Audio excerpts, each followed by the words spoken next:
왜냐면 사람들은 만만한 사람이 잘해주는 거는 좀 당연하게 여기는 경향이 있기 때문에 그렇습니다. 허위가 계속되면 그게 관리인 줄 알아. 인싸력에 대한 공부, 미용시술 11년차 아름쌤입니다. 오늘은 두 가지를 말씀드리려고 하는데요. 남자들의 경쟁과 협력에 대해서 얘기를 하려고 합니다. 남자들끼리 모여있으면 누군가는 어떤 지배적인 행동을 해서 높은 사회적 위치를 가져가려고 할 거예요. 제가 이거에 대해서 제일 재밌어하는 부분은 이런 상황을 남자들은 굉장히 불편한 그런 장면이고 여자분들은 대부분 이제 캐치하지 못하거나 캐치를 하더라도 굉장히 편안하고 흥미롭게 본다는 그런 점이에요. 어떤 사람들이 모여있을 때 어떤 사회적 지위가 그 안에서 높냐 낮냐 이거는 남자들에게는 굉장히 중요한 주제인데요. 윌슨과 달리의 1996년도 연구에 의하면 미국에서의 살인은 주로 남자들끼리 일어나는데 대부분 체면과 사회적 지위의 갈등에 기인한다고 합니다. 이런 사회적 지위와 체면은 어떤 사람들 눈에는 별거 아니어 보여도 어떤 사람들에게는 굉장히 피 튀기는 전투일 수가 있는 거죠. 이런 행동은 의식 수준에서 이루어질 수도 있고 또는 무의식 레벨에서 이루어질 수도 있어요. 하지만 의식하지 않았더라도 어떤 사람의 행동이라는 거는 그 사람이 평생 동안 잘 써먹어왔고 또 잘 안 먹혔을 때 수정을 계속 해가면서 자신이 내놓을 수 있는 가장 최고의 전략을 그룹에서 선보인다고 생각해도 될 거예요. 자, 하트 시그널에 출연하는 남자 출연자들 중에서 지배적인 행동을 하는 사람은 처음에는 천인우님이었어요. 다만 천인우님은 그런 어떤 강력한 지배적인 행동을 보여주지는 않았어요. 왜냐면 천인우님이 그렇게 막 엄청나게 경쟁적인 사람도 아니고 이만결님과 정희동님이 천인우님의 어떤 작은 지배적인 행동을 보여줬을 때도 양보를 많이 해줬기 때문이에요. 쉽게. 특히 정희동님은 굳이 사회적인 위치를 두고서 눈에 보이는 경쟁을 하지 않았어요. 하지만 이런 눈에 보이는 기싸움을 피한다고 해서 바로 사회적 지위의 어떤 경쟁에서 패배했다고 볼 수는 없어요. 그리고 사회적 지위만 봤을 때 약간 낮은 위치에서 시작했다고 해도 어떤 그룹이 계속 발달을 했을 때 끝까지 그 사람이 낮은 지위를 꼭 가져가지만은 않아요. 그룹의 시간이 지나면서 오히려 더 큰 자신감을 가진 사람으로 그룹에서 평가를 받을 수도 있고 남성들끼리의 협력을 잘 이끌어내는 사람, 따라서 높은 사회지능을 가진 사람으로 재평가받을 수도 있어요. 왜냐면 성격 심리학적 관점으로 보면은 천인우님은 이 중에서는 권력 욕구의 동기를 받아서 행동을 하지만 하트 시그널 출연자들 중에서 상대적으로 더 그렇다는 거예요. 정희동님이나 이만결님은 다른 사람과 우호적이고 친하기를 원하는 그런 유친 욕구라고 하는데 그런 유친 욕구에 의해서 움직였다고 생각할 수가 있어요.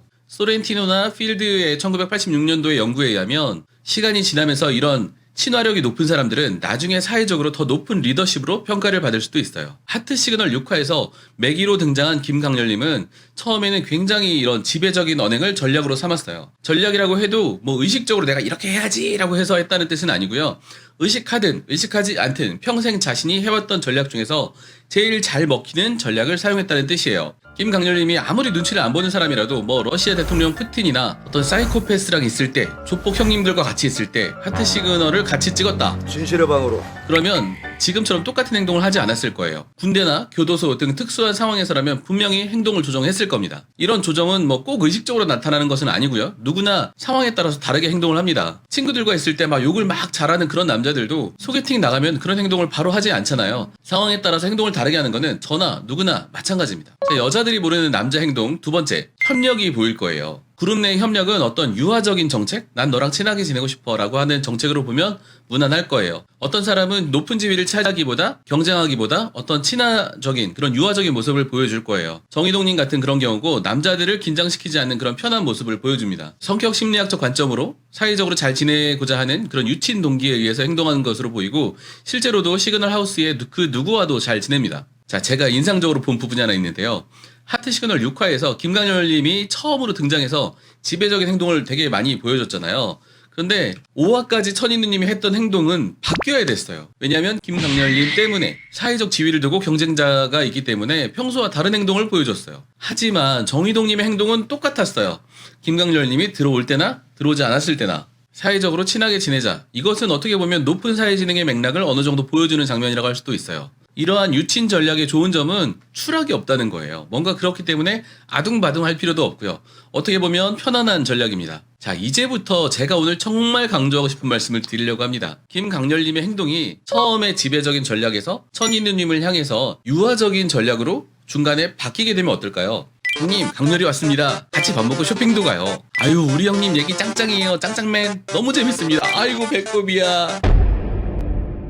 만약에 이렇게 행동을 한다면요. 천인우님과 김강렬님의 갈등이 막 되게 수면 위로 올라오기 전에 김강렬님의 전략이 유화 전략으로 바뀐다면 필승 전략이에요. 그렇게 하면 천인누님과 강한 연합을 할 수 있을 거예요. 내 편으로 만들 수 있다는 거죠. 자, 또 사람들이 모인 그룹 내에서 나중에 강하게 천인누님을 내 편으로 땡길 자신이 있다면 처음에는 지배적인 행동을 조금 강하게 가져가도 됩니다. 천인누님이 뭔가 자꾸 신경 쓰일 정도로 조금 지배적인 전략을 가져가도 돼요. 나중에 천인누님에게 친하고자 하는 메시지를 강하게 전달할 수 있다면 당장 지금의 지배적인 행동이 나중에 큰 매력으로 돌아올 수가 있어요. 마치 이거는 동탁이 여포를 얻듯이 유비가 조자룡을 얻는 것과 비슷해요. 강한 장수를 보면 탐이 나듯이 어떤 남자가 지배적인 행동을 한다면 다른 남자들은 두 가지 선택지를 점점 강요받게 됩니다. 이 사람과 연합을 할 것인가, 경쟁을 할 것인가, 심리적으로 무관심의 영역에 있을 수가 없게 돼요. 그럴 때 형님 우리 친하게 지내요. 만약에 김강렬님이 유화적인 제스처를 한다면 굉장히 큰 힘을 발휘할 수 있을 거예요. 자, 여기까지가 강렬님께서 시그널하우스에 들어온 첫날까지 영상을 보고 쓴 대본이에요. 그런데 하트 시그널 8화를 보니까 강렬님의 행동이 아주 많이 달라져서 몇 가지 가져왔습니다. 먼저 천한나님과 남자들이 처음 만나서 저녁 식사를 하는 장면이에요. 아, 소세지가 이건 배워가야겠다 내가. 이 뭐 소세지가 맛있다는 하나만한 말, 이런 거 되게 자기 지위를 낮추는 말이거든요. 그런 말도 막 그냥 하고, 정희동님이 김강렬님을 향해서 이제 농담으로 아유 무시해도 돼요 천한나님한테, 이런 농담을 해도 그냥 가만히 있고, 천인누님께서 또 김강렬님을 놀리기 시작해요. 천한나님이 원하면 강렬이를 격리시킬 수 있어요. 원하면 격리시켜 드릴게요. 그렇게 했더니 정희동님이 강아지야?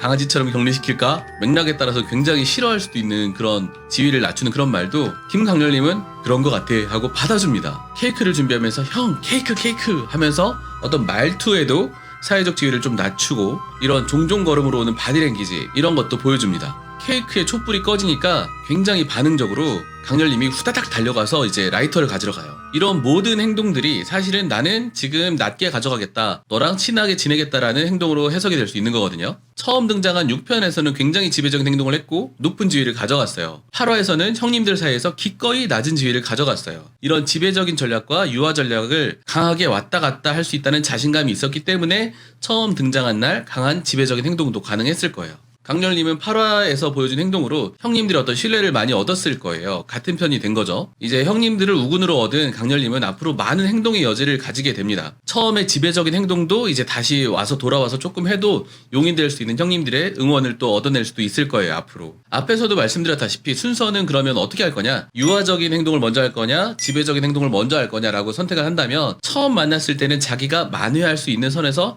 약간의 지배적인 행동으로 시작하는 게 좋기는 좋아요. 그래야 유화 정책도 더 잘 먹힐 수가 있거든요. 왜냐면 사람들은 만만한 사람이 잘해주는 거는 좀 당연하게 여기는 경향이 있기 때문에 그렇습니다.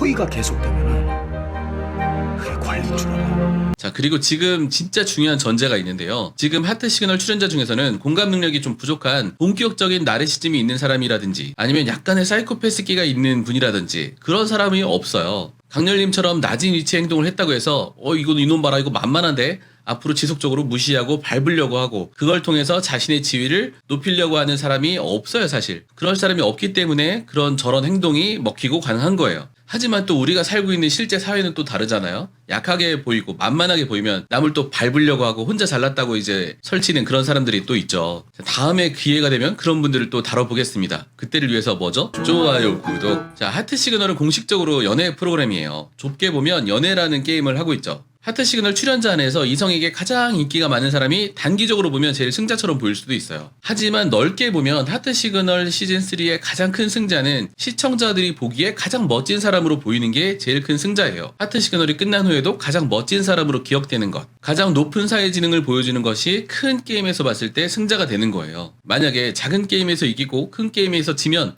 전략 미스라고 봐야 되겠죠. 자, 이제 하트 시그널 시즌3가 중반까지 왔는데요. 저도 이분들에게 정말 많은 걸 배우고 있어요. 이분들은 정말 핵 인싸 중에 인싸잖아요. 그런 분들을 어떤 전 국민이 보는 이런 프로그램 안에서 어떤 가혹한 조건에서의 행동을 보면서 우리는 많은 감정을 겪게 되고 또 많이 배우게 됩니다. 제 채널에서는 어떤 아싸에서 중싸까지 가는 그런 방법을 많이 소개하려고 하는 거고요. 마치 신사임당님 채널에서 돈 버는 법을 처음부터 약간 중간까지 가는 걸 목표로 하듯이요. 그러면 중싸의사라고 채널명을 바꿔요. 자, 오늘의 결론. 남자들의 지위 경쟁. 이 작은 게임은 남자들 둘 이상 모이면 반드시 있다. 하지만 더 중요한 것은 높은 사회 지능을 보여주는 것이다. 그게 큰 게임의 승자이다. 오늘 영상 여기까지입니다. 영상 봐주셔서 감사합니다.